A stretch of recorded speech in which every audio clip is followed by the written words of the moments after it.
I love touching people.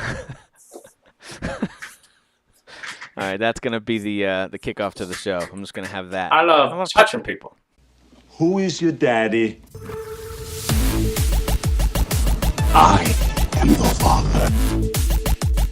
You fathers will understand. My father taught me many things. I got an idea. How about you all sit there quietly while I make dad noises? And you're the biggest critic of our show, so if anyone's gonna hate it, it's gonna be you. So. Well, I still think the You didn't show hate it. overall is trash. Oh, But okay, all right. Just making sure we haven't lost that magic. Okay, good. yeah. Which is good because this is episode 100, and we are gonna celebrate 100 episodes of wasted time. Oh wait, that was a line my wife wanted me to say. What it actually is 100 episodes of us talking about video games, and we have a whole bunch of things that we could review, but instead of that, I'm just gonna talk about a few moments that I thought were pretty great in our 100 episodes so far of recording. Again, my name is Tim Nestor, and I'm here with Derek Tigwe. Hello. Welcome to the show. So Derek, I've actually been in 100 of these, and you've only been in 99. I know. So, And I'm okay with Sorry that. about that. I mean, I did technically get hit by a hurricane, so I'm not True. going to feel bad. true. I'm still winning though. All right. The so, difference is, though, people want me in 100 shows and they want you in 9. 9. Why 9? I wasn't going to say 99. They don't want you in 99, so you get 9. It's You the have 9 9 shows shows. about Nintendo. It's about 9 shows about indie games and stuff like that. Yeah, right? that's Indies well. and- If I was actually running the show, we'd never talk about indies unless I'm insulting it, and we'd never talk about Nintendo unless it's like something I want to talk about. we would just be talking about them Ps, right? Just how many Ps does this console have? Yep. Let's just talk about that high def, that 4K life. That's all 4K we wanna Live. talk about. Hashtag 4K Live. Well, I've got some top moments of the show for me personally. I'll kick it off with one of my favorite of the show, and I think it was not this past summer, but the summer before, somewhere in episode 30-something range, was when the classic moment when Eli came walking in after taking a bath or a shower or something. This is when he had just early on started doing video on YouTube for these. Yeah.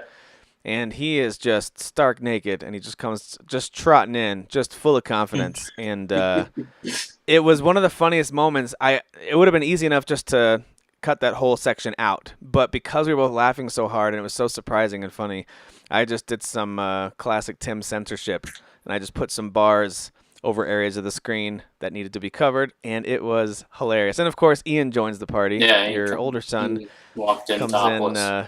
Yeah, Topless Tuesday. That was one of the funniest moments. Even editing it, I had to keep stopping to laugh because it was just fantastic. It was really funny. And of course, your kids have been involved in, especially Eli, in a number of different kind of standing behind you moments, whether it's dancing, Yeah. or making some comment about how you're bad at games, Yeah, pretty or much.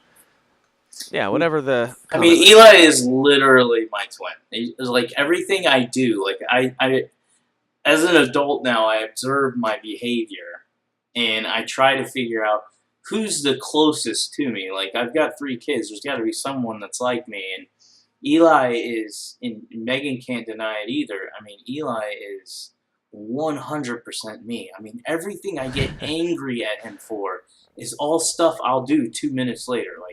Like one of the major issues we have with him is he likes to go wherever Ian is. He likes to follow him eventually into that room, and then he'll like just start touching him or trying to hold him. He just does something that's like annoying. And Ian is very much like my wife, who's like, "Don't touch me." Don't, like, she needs her own space, and that's how Ian is. He does not like to be touched. He doesn't want to be held.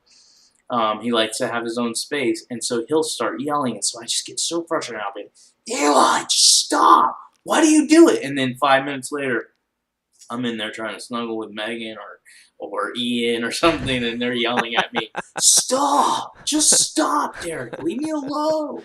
So yeah. All right, moment of truth. Is this mainly because you know it bugs them, or are you just love to hug? You know, you're just a hugger. I love to snuggle. I really do. Yeah. I just You're like just a snuggler. Megan's not a snuggler, and I'm definitely the snuggler in the family, and Eli is too. We just like to hug. We come across as very mean, and for a lot of people, like especially at work, they'll be like, you don't have any feelings, like you don't care about any of us. And to a certain extent, they are right. But I'm actually a very loving person, I think, inside, and so is Eli. He comes across that way as well. So here we are, episode 100, and we're finally taking a deep dive into the TMI world of Derek Teague. He's a snuggler, folks. I'm a snuggler. He's a snuggler. I love touching people. All right, that's gonna be the kickoff to the show. I'm just gonna have that. I love touching people. What about you? What are some other things during the show, conversations we've had, or maybe even group moments that have stood out to you? I really liked our Game of the Year show. I mean, I think for me, my favorite part of the show, and I think people can sense it because I usually get real passionate during it. I like talking about games, and I understand that 90% of our show is games, but I'm talking about like just my experiences with games, and then I like hearing your experiences, and I like bouncing that off of other people. We've had guests on the show that have had different or unique experiences with games. That's my favorite part of the show, and Game of the Year shows are definitely my favorite. I'm really excited for this year, and I'm going to be excited every year, but I'm excited for this year because we've got a couple of guests, and the way it's all set up, I'm not going to get it my way. Like it's going to be debating and trying to figure out where each game is going to be placed. I think that's all fun. I just like it won't be as lopsided as that debacle with you and me and Dan Phillips, where I set myself up for failure. That was the best part. Is like people, if they didn't realize, you picked Dan. I mean, I have obviously no problems with Dan. I like Dan. I had no him. idea that I was picking such a Souls fanboy. I had no idea. And you're like, oh, well, here's what I want for Game of the Year, and both him and I are like, no, not happening. Dark Souls 3, Final Fantasy 15. They're like, Tim, here's the agreement. You can pick whatever you want for number 10, and we'll pick 1 through 9. That's the agreement. It is almost how it worked out, too. It was just like, look, you kind of like Final Fantasy. I mean, you liked Final Fantasy 15, but you didn't rate it as high as we did. So it was like, that's going to be real high. Dark Souls 3 is going to be real high. What do you want after that? Because that's all you get. Because those are the spots we're giving you. Yeah, those have always been fun. Speaking of the guests, we've had some fun guests on from the community. We've had some people from other podcasts join the show. We've done some 20 questions with the guys over from, used to be NGR. I believe they changed their podcast name. We've had Kyle Neely and Jesse White, Nate Bacon, Dan Phillips, Daniel Freitas. We've had, and Bobby Pauls has joined us. We already said Nate Bacon. Brian Pelfrey talked to us for a little bit about Resident Evil. So we've had some really good, and I'm sure I'm forgetting people, but we've had some really good conversations that have included other folks that have jumped in and shared their opinions or perhaps their rankings for stuff. It's been a lot of fun. I also really enjoyed doing the research and chatting through together the kind of history of Sony, Microsoft, Nintendo. It was meant to be like a current state of these companies, and it ended up being a little more of a history lesson as well. Mm-hmm. So that was fun to kind of take a step back and look during the slower summer months to kind of slow down and look back a little bit. And then, of course, this fall, I've just really loved pretty much every week we've got new thoughts on new games because it's just been so many good games coming out. Now, if you're like me and you're enjoying pretty much every game you're playing right now, then that's great. I know there's others, I just saw this conversation on Facebook recently, who are in a little bit of that rut, where gaming just isn't doing it for them and they got to take a break. So if that's the case, you've got some great games waiting for you when you do get back to gaming at some point. Yeah. But I'll tell you, this has been a fantastic fall, and we're going to talk about Xenoblade Chronicles 2 to close out our show today. What a great way to end a fantastic year of gaming. So we'll dive into that in a little bit too. One thing we won't do this week actually is we're not going to talk about current stuff we're playing. Next week we're going to dive into that a little bit more. And actually next week my plan is for us to talk through games we've played in 2017, no matter what year they came out. We're just going to kind of go through stuff we've played, and we might talk about stuff we liked. We don't want to give away too much of our Game of the Year choices. Yeah. But we'll also talk about games we started but never finished. Just kind of our 2017 gaming and review episode. And then the week after that, we've got a couple guests joining us, and we are going to jump into a 3-part series of Game of the Year debates. And the reason they're calling them debates is because we have a set of categories. We're going to announce community winners. You guys will get a chance to vote later on this week. So we'll announce your picks, but we're also, as a panel of 4, going to select top 10 in most cases. Some cases, I won't say which, but some companies didn't have 10 games to choose from. But we'll do a top list, and we will rank those together. We'll debate how to order those over the course of 3 episodes. Okay. So that's going to be a lot of fun. I'm looking forward to that.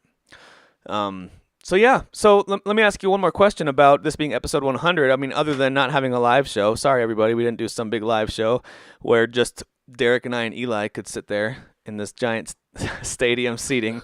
That'd be hilarious, by the way, just to have Eli sitting there by himself in a huge empty Dad, theater. am I going to at least get popcorn out of this? No, sorry. You said we were watching Star Wars, Dad. Yeah. But why, if someone were to ask us, why are you still doing this podcast 100 episodes in, what would you say to that? Well, I think it goes back to what I was saying about my favorite moments for the show. I just have a passion for gaming. I've said it before on the show. A lot of people have hobbies outside of gaming. Sure, I like playing sports and stuff like that, but I don't invest any money for myself into anything else except for gaming. Gaming's the only thing I invest money in, invest time in. I've cut off most TV watching because I enjoy gaming. I've cut off a lot of things that I normally would do because I just enjoy gaming. As the amount of games coming out that I'm interested in has increased, clearly it's increased, I've had to cut things out. And so gaming is the thing that I've chosen to put the most time in when I have free time and invest in. And so I like talking about it. I mean, there's a reason why I post on our group a lot. It's not because I'm like, oh, I'm worried about the group being active. I don't work that way. I post a lot because I like to share a lot. I like for people to read my stuff and go, I hate it, or I like it, or let's talk about it.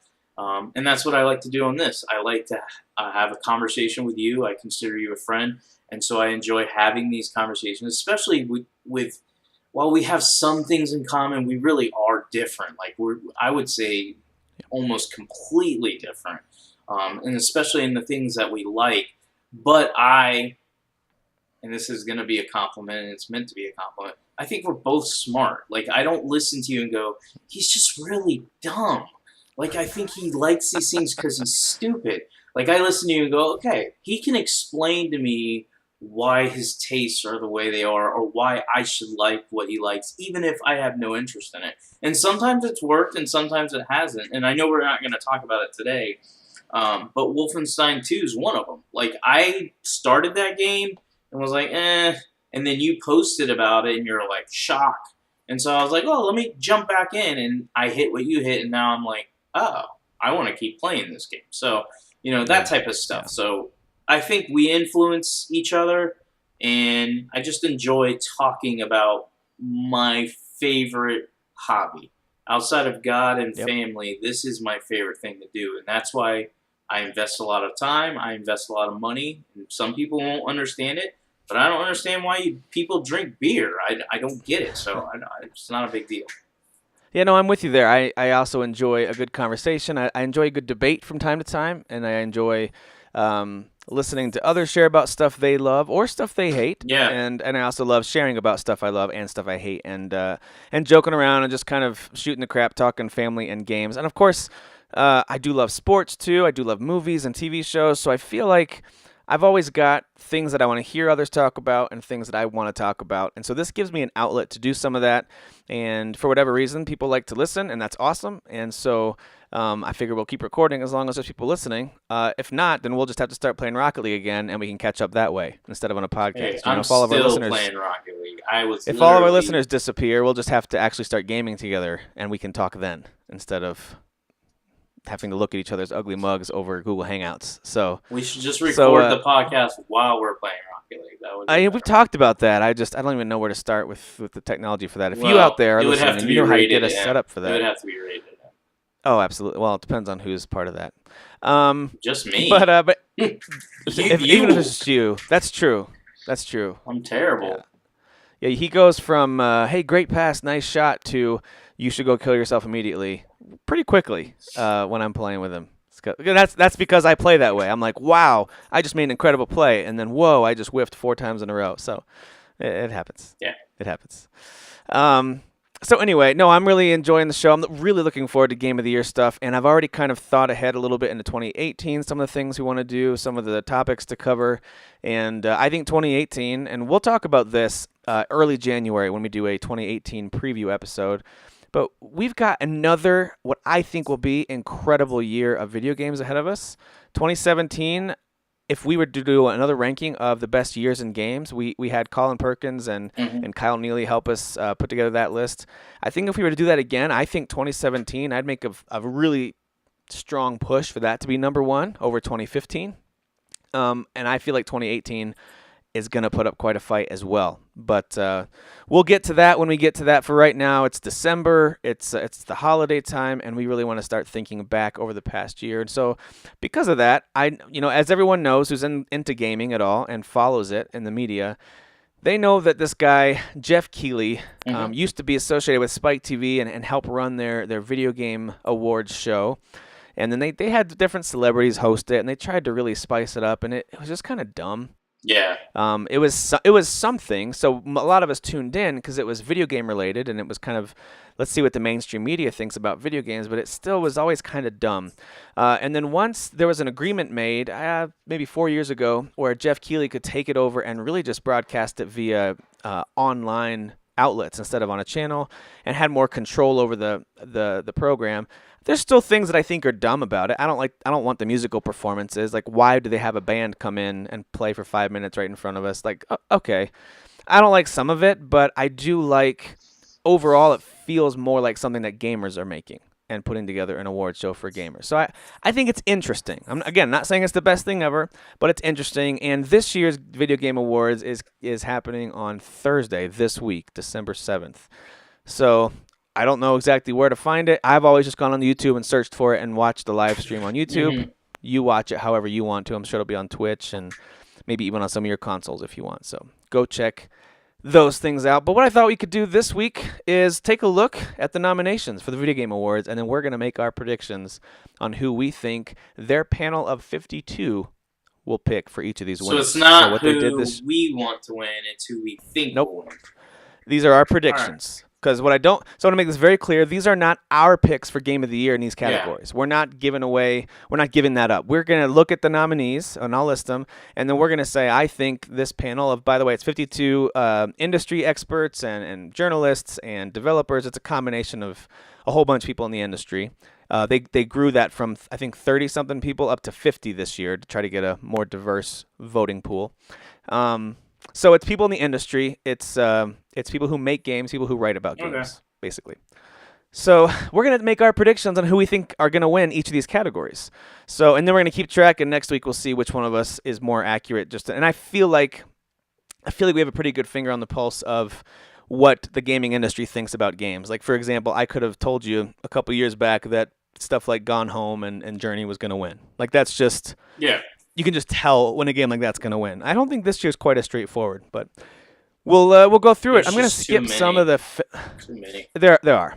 There's not really that indie darling that came out this year that everyone is going gaga over. There were some great indie games, don't get me wrong, but I don't think there was that, that indie darling that was making a political statement that everyone tends to love. that didn't, or a cultural statement. That didn't exist. Yeah, so Fans' Choice Awards, we're going to skip those. They do have things like Trending Gamer and esports teams and Most Anticipated Games. We're going to skip all those, but that is something, in case you guys are curious, that is something that they put out there for the community to vote. I think you might have a couple days, unless the deadline's already up. You can go onto the Video Game Awards website and cast your vote if you haven't yet. And if it's too late, sorry. But we're going to jump right into their main categories and make some of our predictions. So let's just jump right into this. The first one is by far my colleague's favorite category, and that is Best Debut Indie Game. Here are the nominees. Cuphead by Studio MDHR, Golf Story by Sidebar Games, Hollow Knight by Team Cherry, Mr. Shifty by Team Shifty, and Slime Rancher by Monami Park. So let's make our prediction. Who will win Best Debut Indie Game? Cuphead. All right, Derek says Cuphead. And that's actually the way that I was leaning, but now I'm looking at this. I'm wondering if... Yeah, no, I actually have to go with that too. I have to go with my instinct. I think Cuphead's going to win it. Yeah. Again, these are not our picks, because that's not what I would pick out of those nominees, but... I haven't even played any of them. Not touched one of those. But but even just watching the industry, you have an idea of what people like or don't like, or Yeah. you still have an idea. Totally. Student Game Award. I have no idea about any of these. Let's skip this one. Yeah, I have no idea what any of these are. Let's jump right to Best Multiplayer. Call of Duty World War II, Destiny 2, Fortnite, Mario Kart 8 Deluxe, PlayerUnknown's Battlegrounds, or Splatoon 2. Which will win Best Multiplayer? I'm going to go PUBG. Okay, PUBG for Derek. I am going to say they will pick Mario Kart 8 Deluxe. All right, what about best... Actually, you read the next one. I got to update this sheet. Read us the next category of nominees. All right, so best sports racing game. Our nominees are FIFA 18, Forza Motorsport 7, Gran Turismo Sport, NBA 2K18, Pro Evolution Soccer 2018, Project Cars 2. I gotta tell you, this one's gonna be tough because none of them to me have soared. Like Gran Turismo to a certain extent was a letdown. Even Forza Motorsport 7 had some issues. I'm gonna go with Forza Motorsport 7. Okay. I'm gonna guess they pick Pro Evolution Soccer from Konami. Do they? Because I got to vote for all these. Do they at all care about anybody outside of games media and developers and all? No, I think they're just going to have fan choice for these. Kind of not too different from what we're going to do. We're going to have our panel select the official winners, but then we'll have a community selection too. Okay. That's what I think. So that was Forza Motorsport 7 for you? They're going to pick Forza and only because of the Xbox One X. And then I'm going to go with Pro Evo. All right, so I'll move along and start reading. The next category is Best Strategy Game, and the choices are Halo Wars 2, Mario plus Rabbids Kingdom Battle, Total War Warhammer 2, Tooth and Tail, XCOM 2 War of the Chosen. My heart wants Mario, but I'm going to say Total War Warhammer 2 is going to win. I'm going to pick Mario plus Rabbids for this one. So, and I know what you're saying with Total War Warhammer 2. From what I've heard, that's an incredibly deep game, right? And that's PC gamers love their strategy games, and that's a PC game. So I've never heard of Tooth and Tail, though. I have no idea what that is. I've never heard of it either.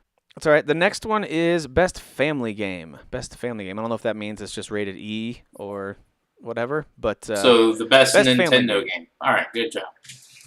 That's actually not that off because all of these are on Nintendo systems. Mario Kart 8 Deluxe. Interesting that this one keeps getting nominated because it is a re-release. And it's not like it was rebuilt, right? It just looks nicer and has some additional features. Yeah. Interesting that they keep nominating it. Anyway, Mario plus Rabbids Kingdom Battle. Sonic Mania, which is not a Nintendo exclusive, but it certainly was well loved on the Nintendo handheld. Mm-hmm. Splatoon 2 and Super Mario Odyssey. I'm going to say they will pick Splatoon 2 as best family game. You are wrong. Odyssey is going to win that one. Okay. All right. Because I think Odyssey is going to win some other awards. I just feel like it won't win. And the next topic is best fighting game. We have ARMS, Injustice 2, Marvel vs. Capcom Infinite, Nidhogg 2, and Tekken 7. I'm going to go with Injustice 2. They usually, NetherRealm usually wins almost every year. That's actually a really good pick. I don't think they'll pick ARMS. I think people will recognize it as a creative new IP, but I don't think it's going to be considered the best. Same with Tekken 7's old school, but it really didn't get much love. I feel like Nidhogg 2 has a chance at kind of sneaking in there as that indie. Everyone loves that kind of throwback retro indie look, but I'm going to go with Injustice 2 as well. I agree with that pick. I mean, I haven't heard anything bad about that game. By the way, did you ever really play Injustice 2? I beat the story mode. Okay. I actually bought the expensive one, the Ultimate Edition, because Eli was so excited to play it. I beat the story. Eli never touched it, and it was a waste. Still a good game, but it was just kind of a waste of buying that extra content. All right, so Gotcha. next one is best role-playing game. We've got Divinity Original Sin 2, Final Fantasy 15, woohoo, Nier Automata, Persona 5, South Park, The Fractured Butthole. Again, I'm going to go with, this isn't going to be about what I would want. This would be about what I think they're going to choose because they're going to pick some PC games. So I'm going to go with Divinity Original Sin 2. Developers are going to definitely vote for that. Yeah, that one has gotten so much love from everybody. And I'm excited to try it, but I just think it's the one that they're going to pick, or Persona 5, but I'm going to go with Divinity. All right, you're picking Divinity. I'm going to pick Persona 5, actually. I think that is the one that the critics, the game developers, the writers are going to give the most love to for this vote. I'm going to say Persona 5 wins Best RPG.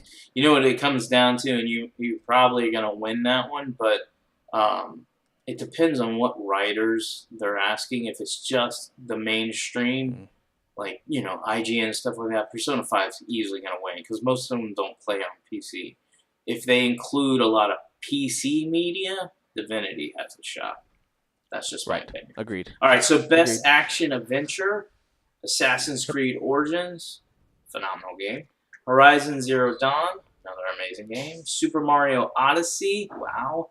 The Legend of Zelda Breath of the Wild, and Uncharted The Lost Legacy. Like, seriously? This is a tough one. Sure this is not the Game of the Year choices? Yeah. It's a tough one. All right, so I'm going to try to stick to, this is an action adventure. I think, this is my daughter, this is what she does. All right, so Lost Legacy I'm going to eliminate because I don't think many are going to vote for it just because it's a smaller title. I think you can eliminate Mario because it will win a lot of the other, like, kitty awards and stuff like that. I think it's between Zelda, Horizon, and Assassin's Creed. I'm going to eliminate Assassin's Creed because on the games media side, it's going to be knocked down a few points because it's Assassin's Creed. I'm going to go with Horizon Zero Dawn, even though I think a lot of people are going to want Zelda to win. Yeah, that's not exactly my personal pick for that category, although I do love it because of the competition it's up against. But I agree. I think Horizon is going to win Best Action Adventure for this award ceremony. So next up is Best Action Game.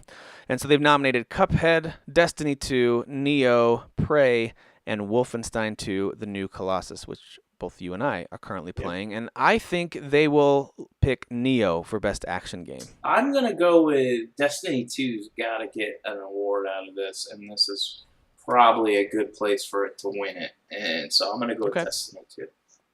I just think in a year where you don't have a Bloodborne or Dark Souls game, I think Neo, of course, being the closest thing to it this year, I just think they're going to have to they're just going to lean that way and say this was the most in-depth and challenging combat system and action game. Neo got so much love when it came out. Well-deserved, by the way. I love the game. Although it does kind of wear on you towards the end, and I'm not the only one to say that. I've heard several people say that, so I was like, good, it's not just me. But it's funny, I just feel like it kind of died off. Like, people played it, beat it, and then they stopped talking about it. Whereas, like, Bloodborne, Dark Souls, people keep talking about those games. I think a lot of it has to do with, I'm not saying all players, I'm just saying I think a good number of players are like, this game is too long. And it really is. When you're dealing with a challenging game like that, you don't want a freaking 40-hour grind. And you really do need to grind to beat a lot of those bosses. So Agreed. I'm going to go with Destiny 2. And Neo's a great game, but not my choice. Okay. I think they'll pick Neo. Again, not necessarily my pick for that. I actually probably would lean towards something more like Nier, at least for a nomination for that. I'm surprised it didn't get That's weird nominated. that But Nier fits into role playing game, and I'm not saying it's Yeah. not, but to me that's more of yeah, an it's got action. RPG elements. I mean, but so is Neo. Neo's for sure an RPG. Yeah, but it's an more RPG. action to me, and that's how I view Nier. That's fair. Best VR AR game. We've got Farpoint, Lone Echo, Resident Evil 7, Star Trek Bridge, and Superhot VR. I think it's going to come down to two. I think it's going to come down between Resident Evil 7 and Superhot, but I think this is where people can vote and give Resident Evil 7 an award that they want to give them something, but they can't really give them anything higher than that. So I think Resident Evil 7 is going to nail that award. I agree with you on the two that it's going to come down to, although I have heard good things about Lone Echo. People love Lone Echo. That one could be a surprise. You know, if Resident Evil and Superhot split the votes, Lone Echo might sneak in there and get some love. But I do think it's going to be Superhot. Again, it's just one of those games that for everyone who's tried it, I've heard nothing but good things. I'm not interested in the standard version of it, but the VR version I would totally play just because I've heard it's pretty incredible, pretty fun. So I think Superhot will win. All right, little technical glitch there. Let's keep moving forward here. We are up to best handheld game. Best handheld game. So that is going to be, where'd my list go? There it is. Ever Oasis for the 3DS, Fire Emblem Echoes Shadow of Valentia for the 3DS, Metroid Samus Returns for the 3DS, Monster Hunter Stories for the 3DS, and Poochie and Yoshi's Woolly World for the 3DS. Interesting that the industry, and I agree with this, is not saying the Switch is a handheld system because it is both, and it kind of would be a weird comparison, right, to put those on together. But these are all 3DS games. My prediction is that Metroid Samus Returns will win best handheld game. Agreed.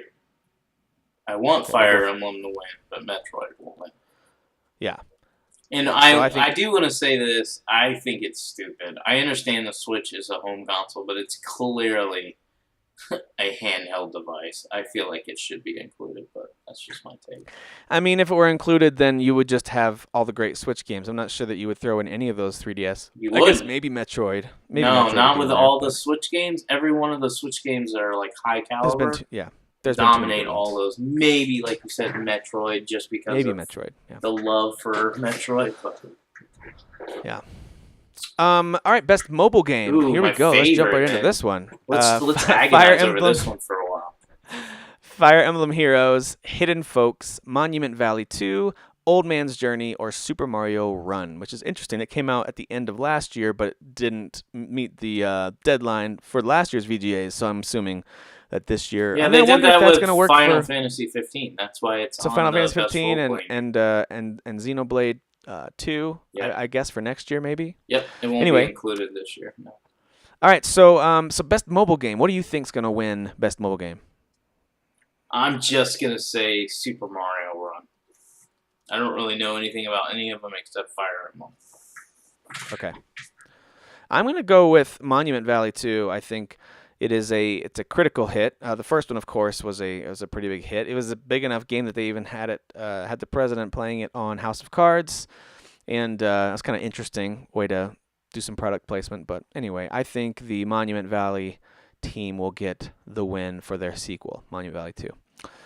Best independent game: Cuphead, Hellblade: Senua's Sacrifice, Night in the Woods, Pyre, or What Remains of Edith Finch.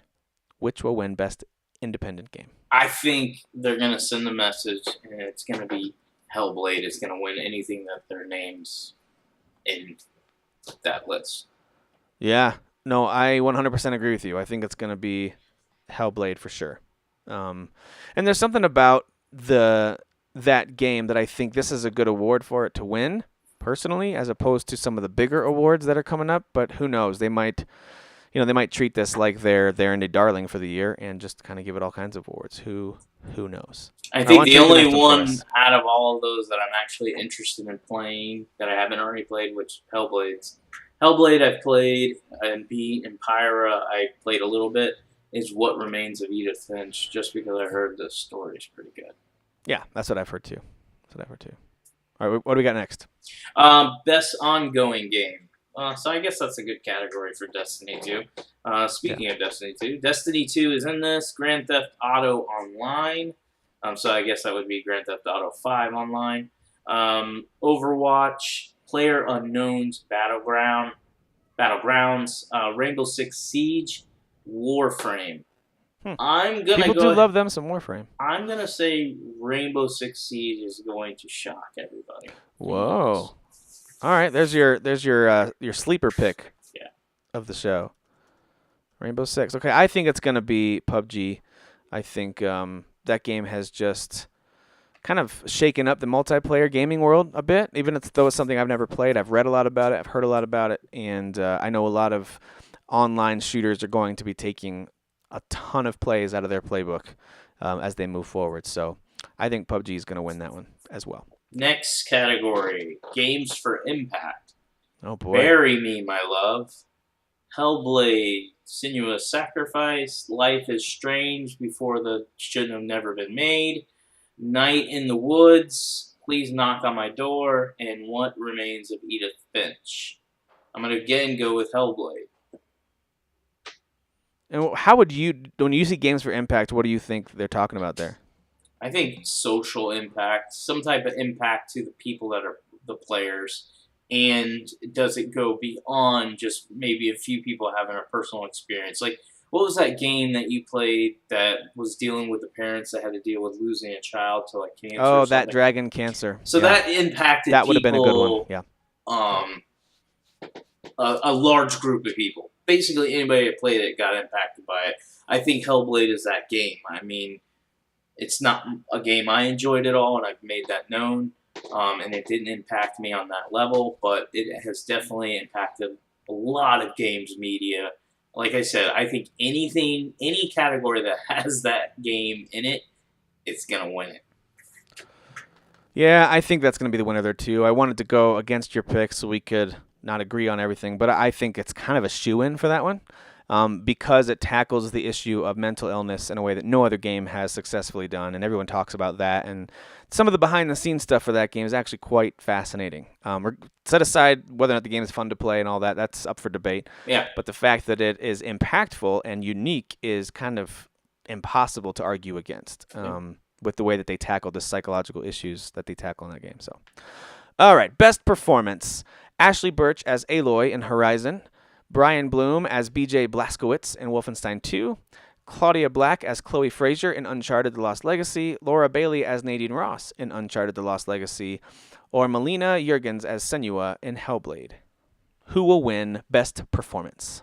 Caroline. I'm trying, Caroline. I need your wings. I need your wings, Caroline.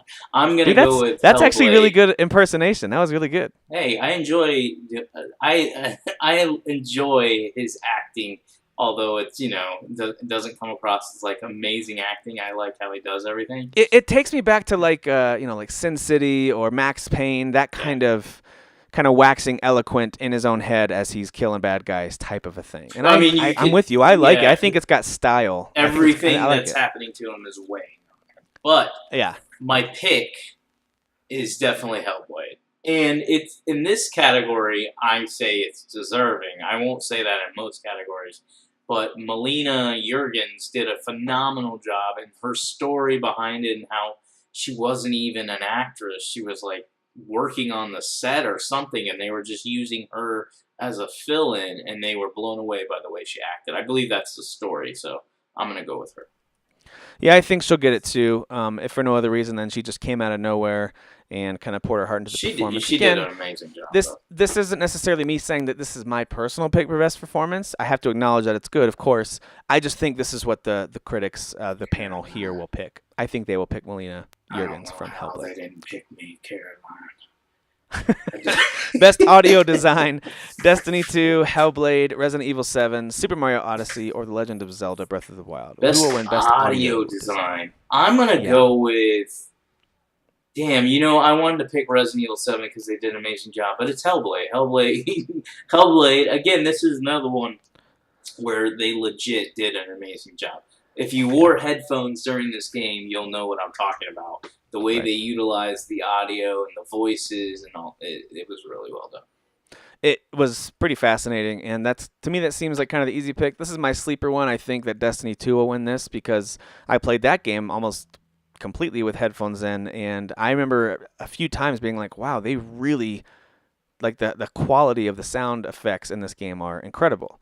So not that it wasn't in the previous Hellblade or that other, I'm sorry, in previous Destiny, or that other games didn't do a good job either. I just felt like Destiny 2's sound quality was up to snuff with the best Hollywood movies that are out. So I'm going to say Destiny 2 will win this one because the audio design quality is just so high. Mm-hmm. Although I have to give the Hellblade people credit for the way they did the voices in her head. And they had a mic in the middle of the room, and the actors were walking near it and then away from it, whispering stuff to her.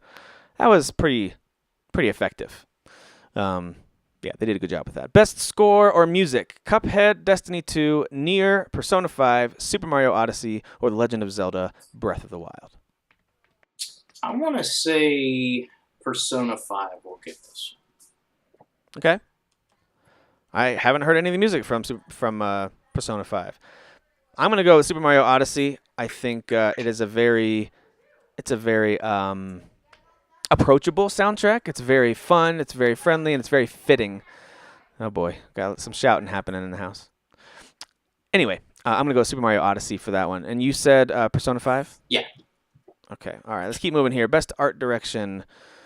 Cuphead, That's going to be between... Destiny 2. Yeah, I was going to give you a chance to type. So best art direction: Cuphead, Destiny 2, Horizon Zero Dawn, Persona 5, and The Legend of Zelda. I'm going to go with Cuphead. I think this is the one they can easily win. This is a tough one. I think Cuphead seems like an obvious pick. I just think more people are going to vote for what they were able to do with Breath of the Wild. So I'm going to say that the critics will pick Breath of the Wild for best art direction. Best narrative: Hellblade, Horizon, Nier, What Remains of Edith Finch, or Wolfenstein 2: The New Colossus. Wolfenstein 2. I haven't beat it, but the major feedback I got from that was how amazing the story is. So I'm going to trust that's how most games media and most of the developers feel. So I'm going to go Wolfenstein 2. Yeah, no, I think that's a good pick. It's one that could definitely win it just because of the nature and the style of the story they're telling there, as I'm getting, I think, somewhat close to the end. I'm not sure. I think they'll pick Horizon as the best narrative. I think it's a very creative take on the post-apocalyptic story, and without spoiling anything for you guys who haven't played it yet, they just do some really interesting things with the main character as well, and the way she ties into why the world is the way that it is. It's very well done, and I think the main storyline, and most people, even critics of this game, will acknowledge this, the main storyline is interesting, and by the end, it's flat out intriguing, and you just want to find out what happens. They did a heck of a job with that game. So I'm going to say that they throw Horizon the award for best narrative. What about best game direction? And this is interesting. It's something that I'm noticing right now, actually, with Xenoblade 2. I'm noticing some interesting direction choices. I think they've done some really cool ways using, again, what is essentially a handheld device and showing some really awesome panoramic and movie-style angles and shots. The cinematography in that game is actually pretty good. The cutscenes are very impressive. But what do you think is going to get the best game direction? Between Horizon Zero Dawn, Resident Evil 7, Super Mario Odyssey, The Legend of Zelda, and Wolfenstein 2, I'm going to say Horizon Zero Dawn. Okay. This is where I'm going to go with Wolfenstein 2.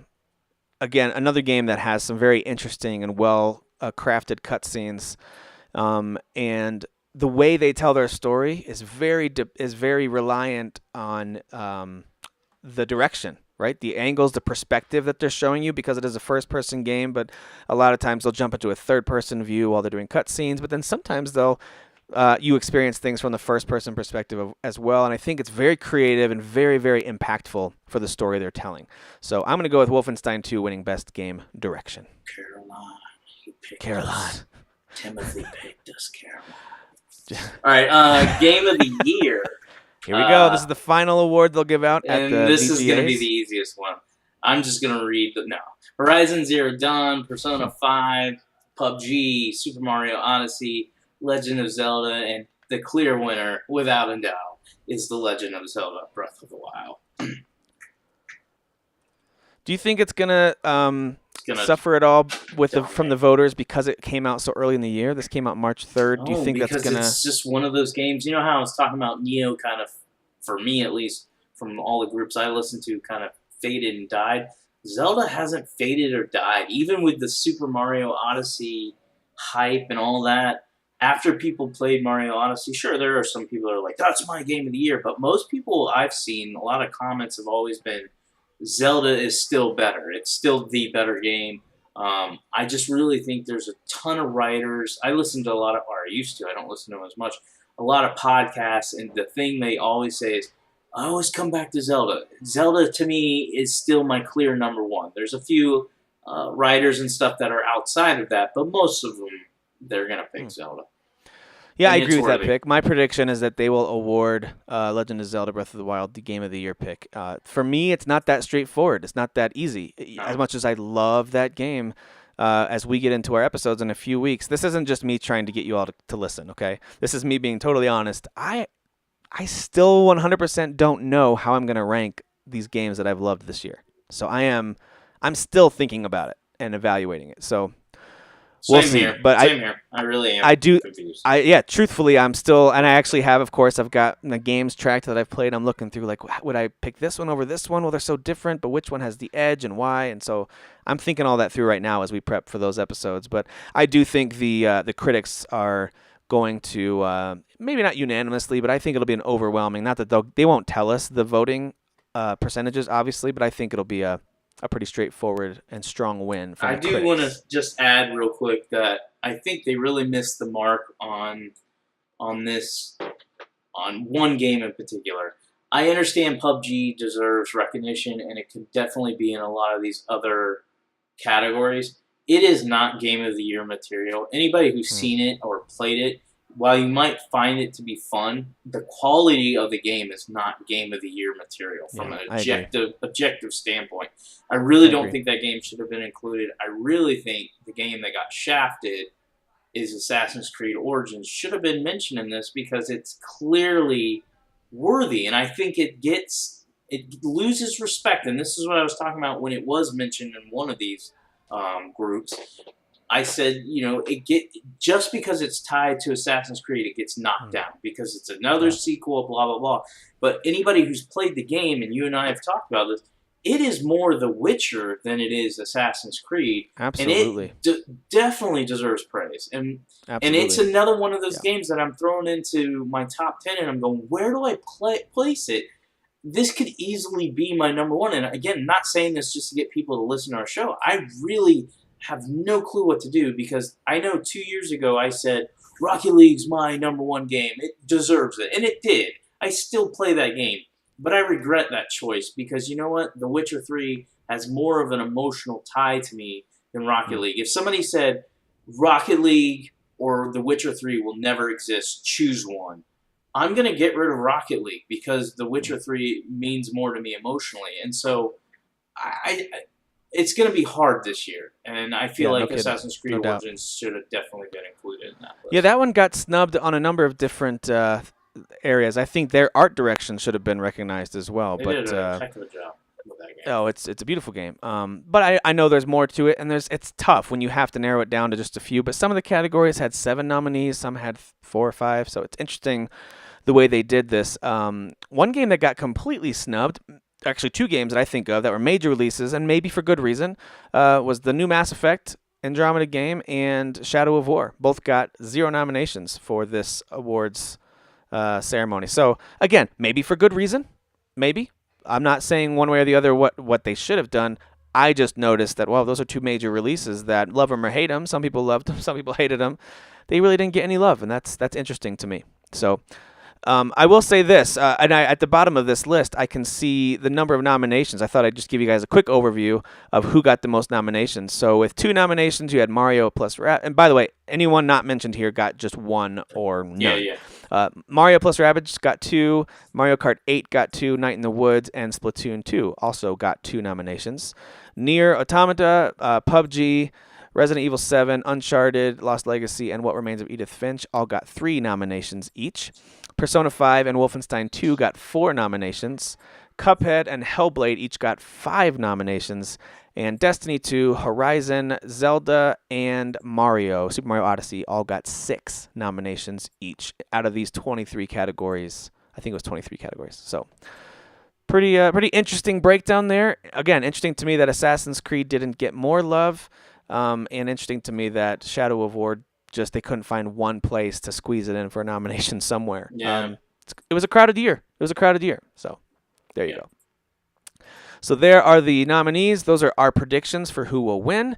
I think a lot of those predictions we made, actually, I don't want to speak for you, Derek, but those aren't necessarily the ones that we would pick out of those nominations. Not even close. And actually, in a lot of cases for those categories, I thought they left a whole bunch of stuff off. But and whatever. For a lot of you, you might get confused when you listen to our show. They listed the game Hellblade, and our show will be known as Hell Trash. So if it gets talked about at all, it'll be Hell Trash, so our listeners are not confused. That's how much I agree with those award shows. It is going to get talked about, and Hell you're in Trash. for a fight. You're in for a fight on that one on a couple of categories. We'll see. We'll see what happens.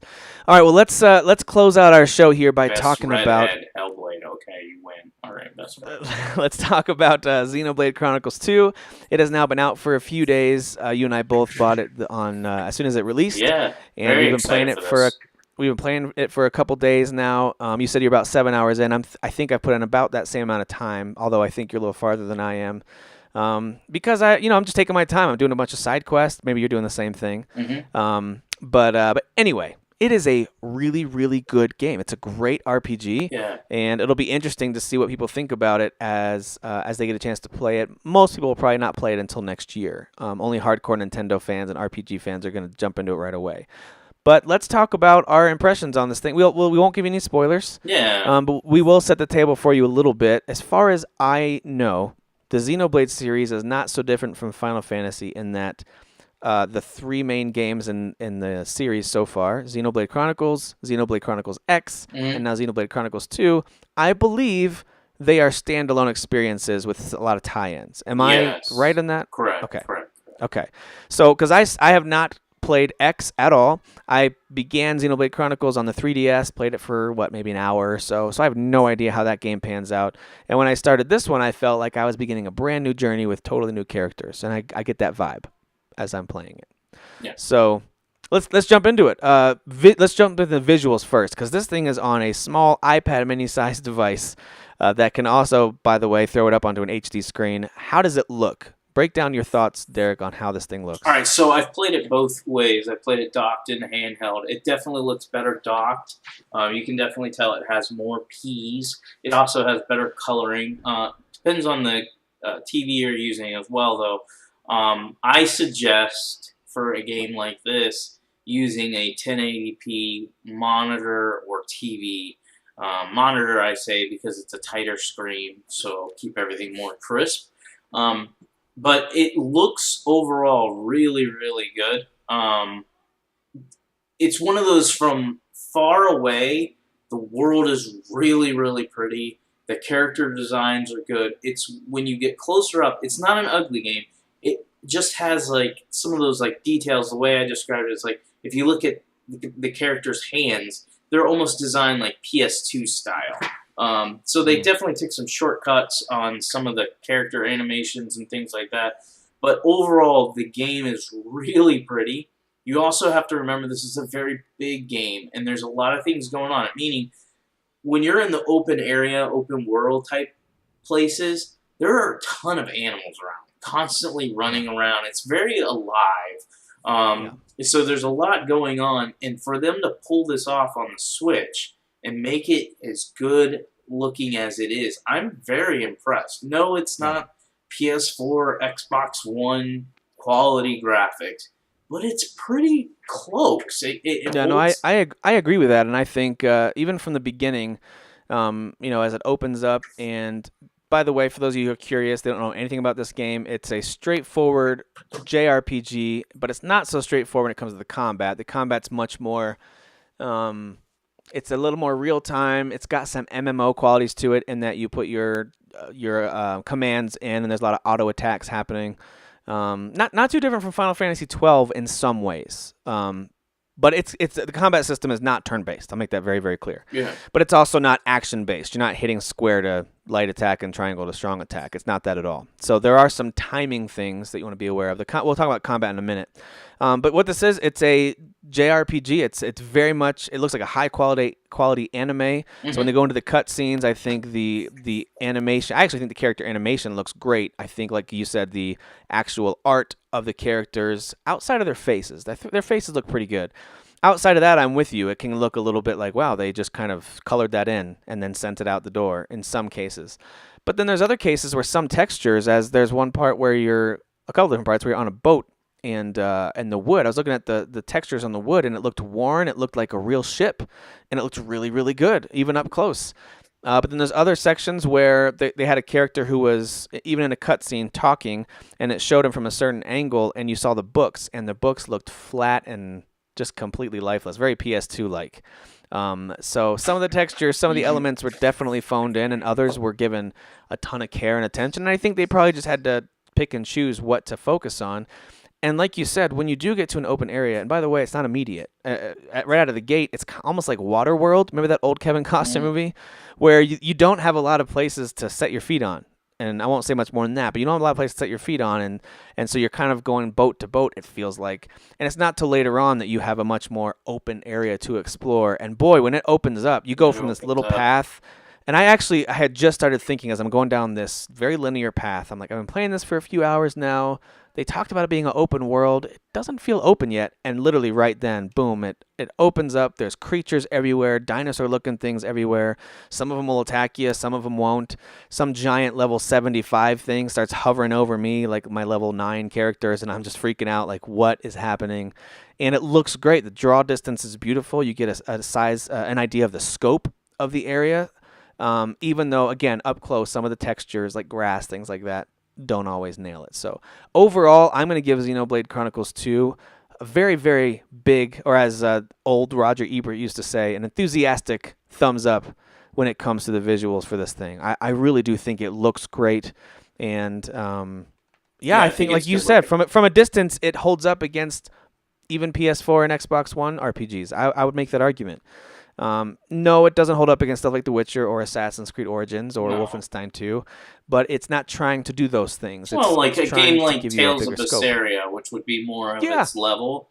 And yes, I'm aware Tales of Vesperia was originally a PS3 game, but the point is it got ported to the PS4. I would say that this game looks better than that. It has better visual, better open world, better details, and like it's not even close. So it's definitely a game that if it was on the PS4 and Xbox One, people wouldn't be like, ugh, gross.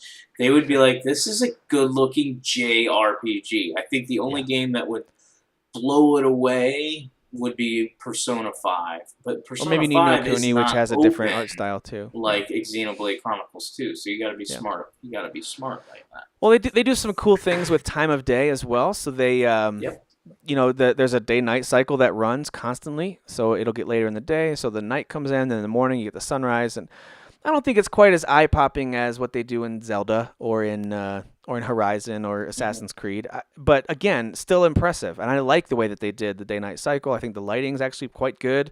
To me, the frame rate and the explosions and the activity while you're in battle looks really good. I think it looks fantastic. So I am very, very impressed with what they did visually with this game. They also have some cool gameplay mechanics when it comes to kind of like a rising and lowering tide thing too. That doesn't happen right away, but a little bit into the game, you start to discover that certain areas are off limits or available to you based on, is the tide high or low. So that's interesting too. When they introduced that mechanic. So really love the visuals of this game. I think they did a great, great job. What about I already mentioned the combat a little bit. Tell us a little bit what you think about the combat style for this game. So it has a lot in common to Xenoblade Chronicles as far as the basic level of combat. And the way it works is your character, if it's in the area of the enemy, will auto attack. It has like a basic attack that it just continues to do. But you have to withdraw your sword first, right? You have to actually yeah. unsheath your weapon. If you don't, you'll just stand there. So Yeah. you do have to initiate combat. Now, the thing they changed in this game compared to the first one was the first one you could be on the move and it would still swing. This one, if you're moving, he will not attack. So you actually have to stand still, which actually makes you more open to enemies. It's a little bit more difficult than the first one. And then that will allow you to do the basic attack. Now, while you're doing the basic attack, you have special attacks that are filling up. So you have these special abilities that are filling up as you're doing the regular attacks that you can then use. It gets way more complex. I haven't even probably unlocked everything, but I'm starting to unlock more blades for my driver, and it just is becoming where you can switch from one blade to the next blade, and each blade has their own special abilities and strengths. And just for a little context for people, because it took me a little bit to get this, the idea in the game is that there are certain people who have the ability what they call the potential to partner up with these magical entities called blades. And these people are called drivers. And not everyone could be a driver. If you try to touch this magical crystal or whatever that will connect you with the blade, it could kill you, or you could become a driver. So if you're a driver, like your main character is, then you are connected with a blade who is, again, some kind of entity. Could be like a giant talking tiger. It could be take the form of a human or other creatures.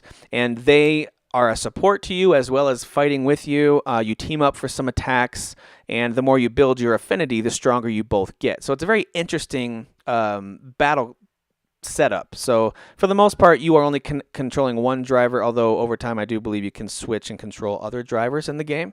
And like you said, you can swap out the blade that you're connected to. And so, and they're going to have different styles, different affinities, different abilities. So it's very interesting, but it does feel a little overwhelming if you aren't up for it. Like if in your mind you're like, I'll try it, but I don't know if I'm into it right now, and you probably won't enjoy it. You probably will get overwhelmed. You want to be, if you're not excited to play it and learn the system, you might get a little overwhelmed because a lot of it does feel automated as you start the fight. You're like, I don't know if I'm doing anything. But if you really pay attention to the prompts, I think the combat tutorials do a good job of giving you the basics, and it won't let you continue until it makes you read. You need to see what this is about and these blade combos. And then I just learned about the cancel attacks, which are very interesting.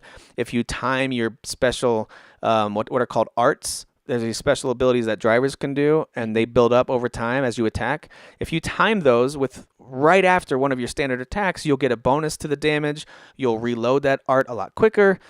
So there's different things that they give you, bonuses on the way you time out your moves, and it's very, very fascinating. And sometimes your blade will tell you, hey, I want a fire attack. And so in a little prompt will come up for you to initiate that attack together. So I know I'm kind of babbling a little bit, but it is a very intricate, but I think for the most part satisfying combat system that I think could be overwhelming to some. But if you like RPGs, if you enjoyed Final Fantasy 12, or if you've played MMOs before with some NPC partners, you might be able to get into this and really enjoy it.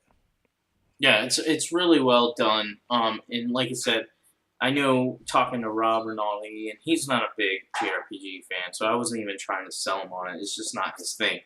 But him watching the videos, he's like, it just doesn't look fun. And it's like, yeah, I get that, because it does look automated. It looks like you're not doing anything, but it is actually a lot more fun when you're actually in control and you're paying attention to your HP while you're looking at what's charged and what is your ally doing. Do they need me to go into my special? Like, what? There's a lot going on. And yeah, so, and when you notice the enemy's about to do a series of attacks, especially if you learn their patterns, you got to get out of dodge. You got to get out of their range if they're about to do a big slam move or whatever, and you got to interrupt your attacks. Like you said, if you can't attack on the move. That being said, I haven't unlocked any other weapon types yet. All I have is the broadsword. I'm wondering if with different weapon types you can move an attack. I don't know. I heard it's out completely, so I don't think you can. Okay. So they want you to be a lot more purposeful and strategic about the way you attack. And of course, positioning, if you position out, behind or to the side of the enemy, you might get bonus damage depending on the art. Yeah, that's what I was going to say is in the first one, what they teach you, that's why I said there's similarities. In the first one, Shulk had a bunch of specials, and all his specials were they would tell you this attack's for front side, this one's for side, this one's for the back side. And so your goal was to try to move around the enemy while the enemy's attacking you and get in position to get the bonus of the attack.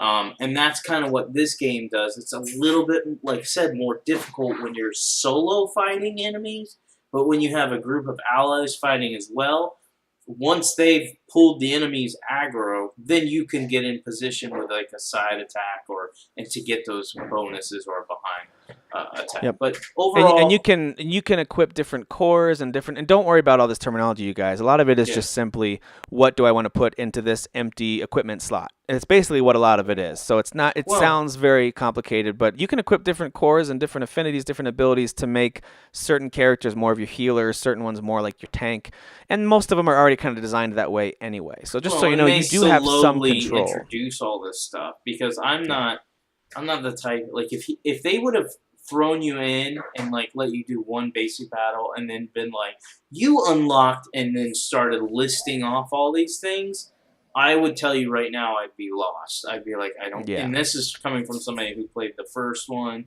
has played a good amount of X, and now is 7 hours into this one.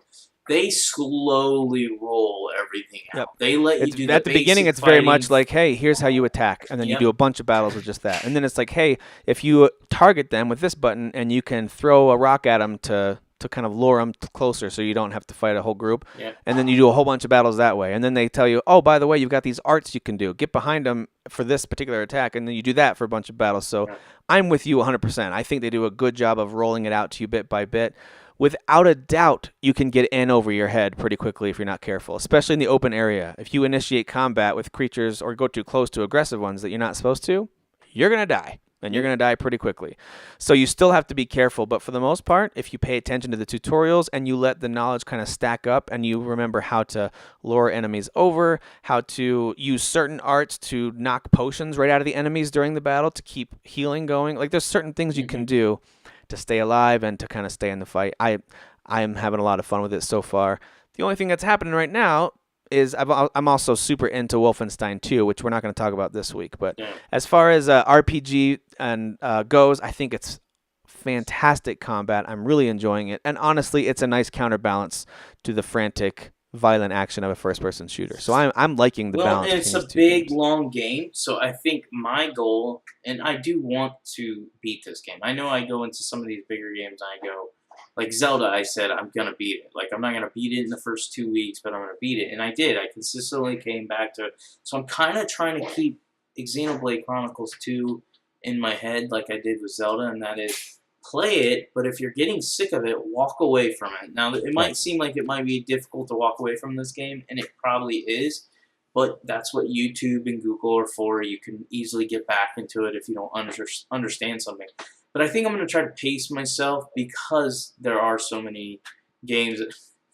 My wife's in the background and she's totally judging me right now. She's like, freaking nerd. Well, guess what? I'm judging you. Get out of the freaking kitchen. So, back to what I was saying. No, I follow you 100%. And also, I did want to mention before we close out here about the story. So far, I think the story and characters are very interesting. The lore they've set up, again, with the drivers and blades, but your main character's a salvager, and so you're getting little glimpses of what the old world used to be as he's going deep, down into the depths to get these treasures up. And so I think the lore is pretty interesting. I think this idea of titans that you ride around, right out of the gate, you realize that you've pretty much been born, you're not born, but you've been raised on a titan who's also taking care of you. He's like this giant dragon rock creature who you can live on his back because he's got plants growing on him. And so then of course there's much bigger titans and there's more to that as well. Very interesting lore they've set up. The characters so far have been pretty endearing. Kind of reminds me a little bit of a Skies of Arcadia meets Final Fantasy in terms of the character style and design and personalities. They have these little round creatures that very much reminded me of Moogles, the way they talk and the way that they help you out with stuff.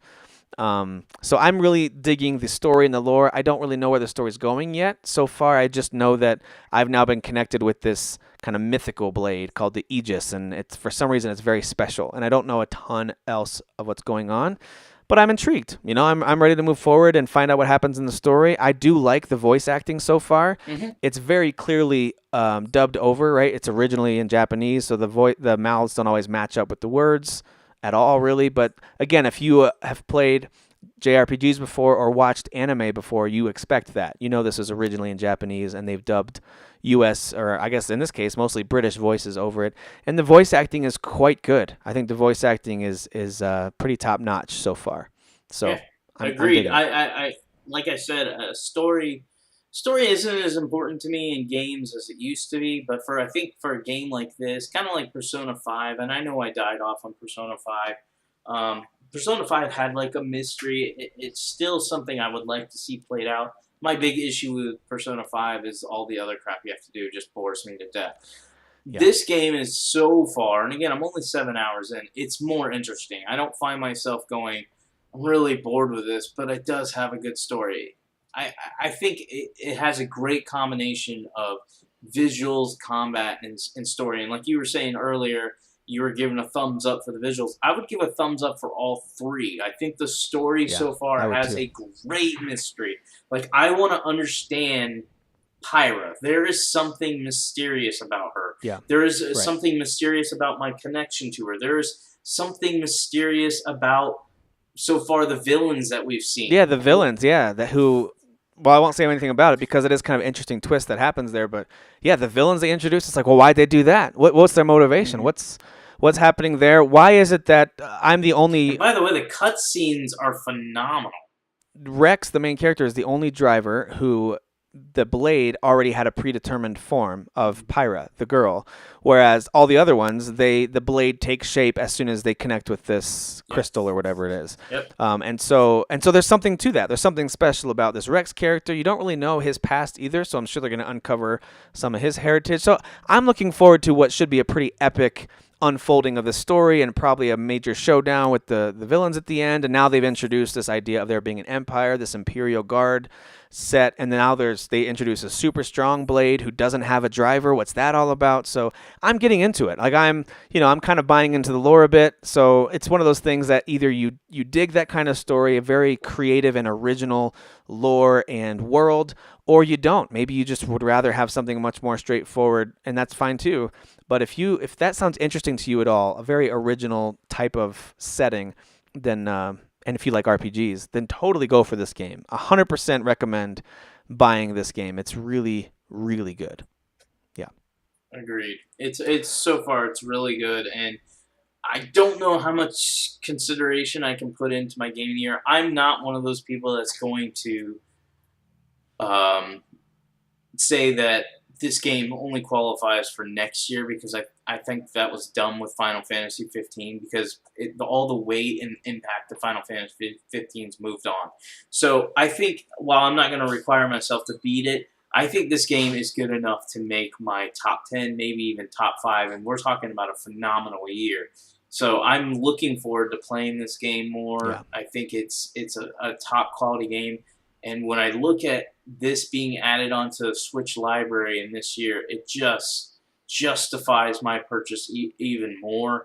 Absolutely. Yeah, my Switch collection is just, I look at it, and of course I also like indies, but even outside of the indies, the major releases have been incredible for the Switch. Yep. For a first year. Yeah, totally agree. And I just like Final Fantasy 15 last year, I fully plan on getting deep enough into this game where I can talk about it during Game of the Year stuff and hopefully give it a place in some of those categories that make sense for it. So I'm loving it. It's I'm super in the mood for an RPG too, so I'm absolutely digging it. If you have a Switch, it's a no-brainer. It really is. Absolutely. And even if you're like, well, I'm not really into JRPGs, give this one a shot. If you're into open-world RPGs like Assassin's Creed and The Witcher, no, I'm not saying it plays like that, but it has that big open area, that big open world to explore, and the combat is but fun not enough. Right away, just to be clear. Yeah. It doesn't throw you out there. It takes a little while to get It takes to a that. little while. It's not like the first one where you have your little small area you start in, but you pretty much immediately... Well, and it's not like Zelda where you walk out of the cave and then boom, go wherever you want. It's not like that. No, it's got a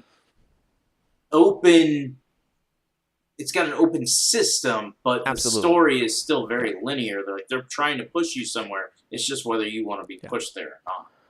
Yep. At that So there you go. There's our initial impressions of Xenoblade Chronicles 2. We, of course, obviously both are really, really liking it a lot. And whether or not we love it enough to include it in Game of the Year remains to be seen. We'll talk more about that in a couple of weeks. Next week, we're going to do a quick overview of here's what we played this past year, here's stuff that we started and stopped, and here's why. And we'll just kind of do a recap of the year a little bit without ranking anything. Just talk about what we played, and then maybe give you some thoughts on Wolfenstein 2 next week as well before we jump into Game of the Year debates. So that's it for episode 100. Thank you guys for sticking with us for this long. Here's to another, I don't know, maybe 2 or 3 episodes before Derek fires me for good. The bear fires you. The bear. That's right, the bear. Thanks, guys. We'll talk to you next week. Who is your daddy? I am the father. You fathers will understand. My father taught me many things. I got an idea. How about you all sit there quietly while I make dad noises?